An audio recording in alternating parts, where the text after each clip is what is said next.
Cabras è un piccolo paese con una grande cucina. È vicino alla costa, ma non si affaccia sul mare.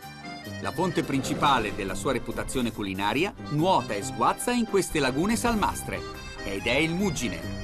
Guardate, ce ne sono tantissimi, l'acqua è molto torbida, ma ci sono migliaia di pesci. Sembra quasi di poterci camminare sopra, da tanti sono.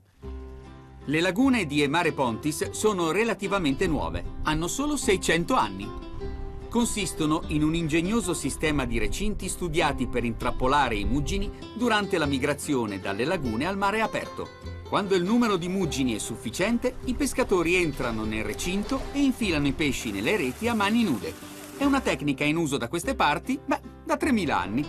Sopravvive perché la gente del luogo ha trovato il modo di preservarla facendo assaggiare alle persone il motivo per cui valga la pena proteggerla. 20 anni fa i pescatori di Cabras si sono messi insieme e hanno aperto un ristorante sperimentale definito Itti Turismo. Qui si cucina esattamente come a casa, solo che lo si fa per una sala piena di clienti. Non c'è menù, si mangia quello che servono, come in famiglia. Questa è la bottarga, l'orgoglio di Cabras. Sono gonadi di pesce salate ed essiccate e vengono usate come antipasto o come condimento per la pasta. È una squisitezza. Ha un sapore molto delicato di uova di pesce salate. Sembra caviale pressato. Mi riferisco al retrogusto, perché le prime note sono molto dolci e molto aromatiche. Ha una consistenza cerea. Questa è una ricetta fenicia. È l'amrecca. L'amrecca è il muggine cotto nell'acqua salata e poi avvolto nell'obione, un'erba palustre della zona. I pescatori inventarono questo piatto perché era un piatto trasportabile che durava parecchi giorni. Niente male. È squisito. Questo pesce è molto delicato e leggermente salato. È squisito col limone. L'aroma delle erbe è penetrato nella carne. Questo piatto è stato creato secoli prima della nascita di Cristo, ma in Sardegna, se una cosa funziona, non si cambia.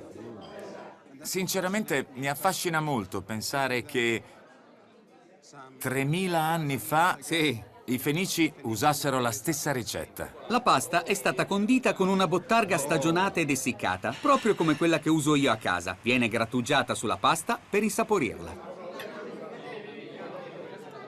È un piatto perfettamente bilanciato. Può sembrare un po' troppo salata, ma la pasta, il pomodoro e l'olio d'oliva riequilibrano i sapori. Mi servono dei pantaloni nuovi. Qui siamo pieni di vestiti. Non c'è problema. E una cintura più lunga. Wow.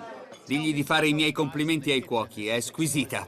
Vorrebbe che dicessi ai ragazzi in cucina che è squisito, che è squisito. Come sempre. Come sempre. Sì, come sempre. Come sempre. Come sempre. Esatto. I cuochi sono fieri del loro lavoro.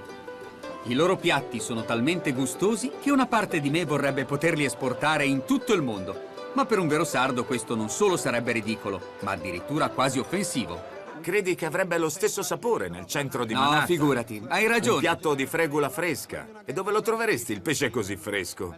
E i calamari? E dove le trovi le donne che ti fanno la fregula a mano? Esportiamo anche loro? Non puoi Hai esportare ragione. anche le persone. E sono loro gli ingredienti principe di questi piatti. Mi sono appena beccato un bello scappellotto. Ti adoro. Anch'io ti adoro. È un concetto che puntualizzo da anni, ma tutti abbiamo bisogno di una rinfrescatina ogni tanto. Niente può sostituire l'onestà e l'autenticità di un piatto. Non si può esportare niente, bisogna venire qui di persona. Insomma, non avreste voglia di venire qui a mangiare? Dico davvero. La Sardegna è una regione in cui vi piacerebbero sia il pranzo che la colazione che la cena. È di una bellezza mozzafiato, con una cucina e una cultura del cibo antiche e di tutto rispetto, e una delle tradizioni culinarie meglio conservate al mondo. Quindi ricordate, se vi sembra buono, mangiatelo!